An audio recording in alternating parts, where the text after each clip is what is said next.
Refugio Geeks. Today.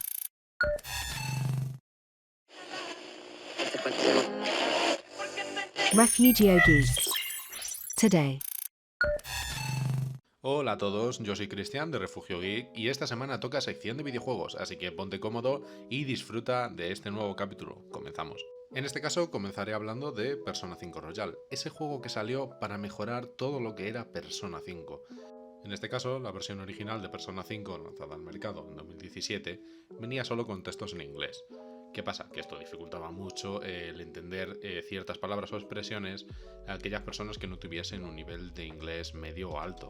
Con el tiempo, bien es cierto que lanzaron una actualización de descarga en el que podías cambiar las voces al japonés, pero los textos se seguían encontrando en inglés. Meses después, Atlus decidió sacar Persona 3 y Persona 5 Dancing con textos en español. Esto supuso un antes y un después para la empresa, ya que todos sus juegos, bien conocidos con sus textos originales, no se encontraban traducidos de esta manera, y aunque fuesen títulos menores, significaba un paso muy grande. En 2020, 3 años después, Atlus decide lanzar una versión más completa y con nuevo contenido llamada Persona 5 Royal. Como bien sabréis, aquellos seguidores de esta saga, Atlus suele realizar esto en sus videojuegos. Primero saca una versión normal o una versión final y después saca una versión completa con nuevo contenido. Una de las recientes puede ser Persona 3 Reload. Bueno, en este caso se trataría de un remake, pero por ejemplo podemos comparar Persona 3 y Persona 3 Portable o Persona 4 y Persona 4 Golden. Después de esta pequeña introducción, quiero entrar un poco más en materia. De este modo, seguramente incluya algún que otro spoiler, así que todas aquellas personas que no hayáis jugado al juego o tengáis pensado jugarlo, os recomiendo que nos sigáis hasta este punto, o si bien os interesa, podéis seguir escuchando el podcast. Es cierto que intentaré no fastidiaros mucho la historia, pero hablaré de nombres de personajes que vais a ir descubriendo a medida que avance la historia y también de qué contenido añade la versión Royal respecto a la versión original. Dicho esto, comenzamos con Persona 5 Royal. Una de las principales diferencias del juego es la duración de la historia. En este caso, Persona 5, la versión original, los meses eran desde marzo, abril hasta diciembre, y en diciembre, bueno, prácticamente te saltabas el mes de enero y febrero hasta marzo, y en este caso esos meses son jugables en esta nueva versión. Otro de los añadidos serán dos nuevos personajes. En este caso uno de ellos es jugable y el otro no. Kasumi Yoshizawa será un nuevo confidente, el cual podremos utilizar y jugar como un nuevo persona, y Takuto Maruki, el consejero o psicólogo del colegio que aparecerá una vez completemos el primer palacio, que en este caso será el de Kamoshida. En este caso, otro de los añadidos será el final del videojuego. No entraré en materia de cómo conseguirlo, pero sí os diré que tiene que ver con estos dos últimos nuevos personajes añadidos. Dicho esto, y como os he mencionado antes he utilizado una expresión que es la palabra confidente. ¿Con esto a qué me refiero? En el juego, a lo largo que avanzamos en la historia, tendremos que ir mejorando y añadiendo afinidad a cada persona que nos acompañe. Nuestros confidentes serán aquellos representados mediante cartas del tarot, que son aquellos personajes jugables o no jugables a lo largo de la historia. En este caso encontraremos también un árbol de habilidades, el cual podremos ir subiendo mediante realización de tareas extra, en el colegio, en misiones secundarias. Por ejemplo, tenemos el conocimiento, que como os he dicho, pues, por ejemplo, mientras vamos al colegio y respondemos preguntas correctamente o realizamos exámenes, podremos subirlo. El coraje, que esto es importante porque nos ayudará en muchas ocasiones a responder ciertas preguntas que nos pedirán un rango mayor. La destreza, el cual nos permitirá realizar mejoras de armas o nuevas habilidades o mayor cantidad. La destreza igual para mejorar confidentes. La gentileza, que en este caso también nos servirá. Y el encanto, una de las cosas más importantes creo, porque el encanto nos ayuda a mejorar a muchos confidentes. Por ejemplo, hay personajes que son chicos y chicas, y para hablar con ciertas chicas necesitáis mejorar el encanto. Todo esto tenemos que tenerlo en cuenta, ya que si queremos completar Persona 5 Royal en una primera vuelta será un poco difícil, ya que tenemos que mejorar el nivel de los confidentes de las personas y el árbol de habilidades. ¿Qué significa esto? Pues que Persona no nos deja esa libertad que muchas veces tenemos en los videojuegos de mundo abierto. No, Persona 5 nos divide los días en tiempos y horas, y si por ejemplo hay un día en el que tenemos que ir al colegio por la mañana la hemos perdido, entonces tendremos disponible la tarde y la noche. Pero hay días en los que no tendremos disponibles estos horarios y tendremos que desbloquearlo ya sea mediante mejoras de otros personajes o mediante habilidades. Uno de los detalles a tener en cuenta en esta nueva versión del videojuego es que si empezamos una nueva partida Plus, se nos guardarán aquellos objetos que hayamos conseguido en la primera partida, el nivel del árbol de habilidades y el dinero que tengamos, pero el nivel de confidentes no, este se borrará y tendremos que empezarlo de nuevo. Por ello, como bien he dicho antes, lo suyo es que en la primera partida nos centremos en mejorar aquellas habilidades que se guardarán y nos harán ganar tiempo, ya que si desde la segunda partida simplemente tenemos que centrarnos en subir los confidentes, será mucho más rápido que si tenemos que volver a subir el árbol de habilidades. Dicho todo esto, y un poco también para cerrar el podcast de esta semana, me gustaría daros un poco mi opinión y qué cosas buenas y malas he visto en este videojuego. Empezaré obviamente con las cosas malas para dejar las cosas buenas para el final. Una de las cosas malas, y aquí abro comillas, de este videojuego que quizás veo para aquellas personas que no estáis acostumbradas mucho a videojuegos que tengan más texto que batallas, es que principalmente se compone de esto. Digamos que el juego son elecciones. En base a lo que elijamos, nuestros confidentes serán más fuertes en las batallas, los mejoraremos, mejorarán sus personas. Y claro, si tú estás acostumbrado a directamente ir a pegarte con 1000 monstruos, pues quizás se te puede hacer un poco más tedioso. ¿Por qué abro comillas? Porque esto no significa que sea malo. La verdad es que está muy bien implementado y sinceramente mejora mucho la experiencia. Si el juego fuese solo batallas, creo que también aburriría, al igual que si fuese solo texto, como pasa que muchas veces con muchos videojuegos que simplemente texto y una batalla. Intenta incorporarlo de una manera muy dinámica y la verdad es que lo consigue.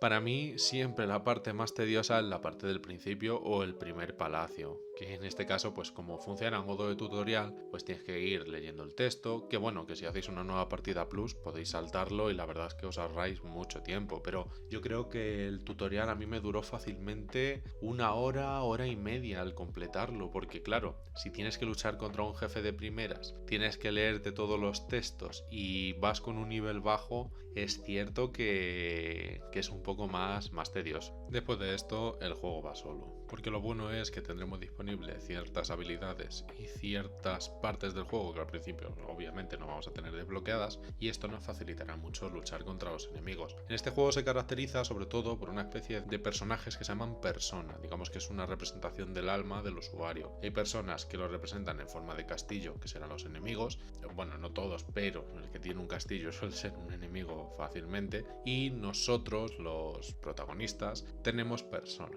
que es pues esa forma de representar. Una breve comparación, quien se haya visto la serie de JoJo's Bizarre Adventure entenderá a qué me refiero. Allí son stand y aquí son personas. Tras esta breve JoJo referencia, quiero pasar al último punto, y es el tema de cada personaje. Sinceramente, he encajado con cada uno de ellos. En la primera partida, obviamente, como he dicho antes, no conseguí llegar al máximo de estos, y obviamente, pues si cada personaje tiene 10 niveles, pues conoceremos más y más de cada persona. Pero puedo decir que cada persona es un mundo. Cada vez que hablamos con ellos, cada vez que hacemos misiones, les ayudamos, los subimos de nivel, cada personaje es único. Cada uno tiene sus problemas, su vida, su forma de comportarse. Es una de las cosas más bonitas que he podido ver en un videojuego, y me encanta de que cada uno tenga una personalidad, que no sean los típicos NPCs que mueves y ala, ya está hecho el juego. No. Todo lo contrario. Cada uno tiene su forma de hablar, de interactuar. Es como si cada personaje fuese uno solo, como si cada uno tuviese su propia historia. Sinceramente es uno de los videojuegos más innovadores que he podido probar, ya sea por su sistema de combate, su forma de contarte la historia, o cómo nos introduce poco a poco en su mundo. Como os he dicho antes, sí o sí es un juego lineal, ya que nos marca él los compases y nos dice: estos días tienes estas oportunidades, puedes quedar con ciertas personas, puedes subir tus personajes. Nos dice en todo momento lo que tenemos que hacer, y nosotros obviamente tenemos que organizar bien nuestro tiempo, pero aún así no necesita tener un mundo abierto para destacar. Obviamente en este videojuego podemos encontrar otros elementos, como en videojuegos ya sea en tema de farmeo, captura de personajes, en fusiones de personajes también. Por ejemplo, yo en la primera partida empecé con el personaje principal, que en este caso se llama Arsène, y después lo que he ido haciendo fue mejorar otro personaje que conseguí, que fue el persona de el Persona 4 Golden, y cuando tuve la oportunidad utilicé ese personaje ya que lo tenía a nivel 99. Como os he dicho antes, en la primera partida siempre vas a ir muy al límite y subiendo de nivel poco a poco y progresivamente, y en la segunda es más como un paseo, ¿no? Es sobre todo si te has olvidado o no has podido realizar ese contenido extra que incluye la edición Royal, de esta manera para hacerlo un poco más rápido y que no sea tan cansado, porque yo he tardado en mi experiencia obviamente alrededor de 120 horas casi para hacer la primera partida. Claro, si tuviésemos que hacer otra segunda partida rondaría casi lo mismo. De esta forma, en unas 30 horas, casi 30-40 horas, he conseguido finalizar la segunda partida y la verdad es que me alegro muchísimo. Simplemente he tenido que parar los diálogos en la última parte para enterarme, pero el comienzo pues he podido saltármelo y utilizar esas mejoras que ya tenía. Una de las cosas que sí me ha gustado muchísimo de este videojuego es el formato anime. Muchas de las cinemáticas se representan de esta forma. Es cierto que en la mayoría de videojuegos a día de hoy las cinemáticas se han perdido muchísimo y solemos ver un formato más tipo 3D, que bueno, al fin y al cabo se utilizan los motores gráficos de las consolas actuales y todo, y tenemos una calidad increíble, pero a mí en este tipo de videojuegos que son más tipo anime, me gusta cuando añaden cinemáticas en este tipo de formato porque las disfruto más. Pienso que estoy viendo un anime en ciertas escenas y tampoco me tengo que estar preocupando de Quick Time Events, etcétera. Simplemente son para mostrar cuando un personaje evoluciona, pues habilidades, detalles que son muy pequeños pero que complementan muy bien esa experiencia del videojuego. Como dato añadido, el videojuego cuenta aparte con una secuela que se llama Persona 5 Strikers, que ya os traeré otro podcast hablando de él, ya que es otro videojuego que continúa pues donde termina el primero. Y aparte, por si por ejemplo no queréis jugar el videojuego y queréis ver algo más tipo anime, deciros que cuenta con un anime suyo original, que en este caso se llama Persona 5 de Animation. Tiene un total, creo, si no recuerdo mal, de 28 episodios y nos cuenta lo que pasa en Persona 5. Creo que no cuenta la parte de Royal, pero bueno, con Persona 5 la verdad es que serviría. Si lo otro lo queréis ver aparte, pues podéis verlo en otros sitios.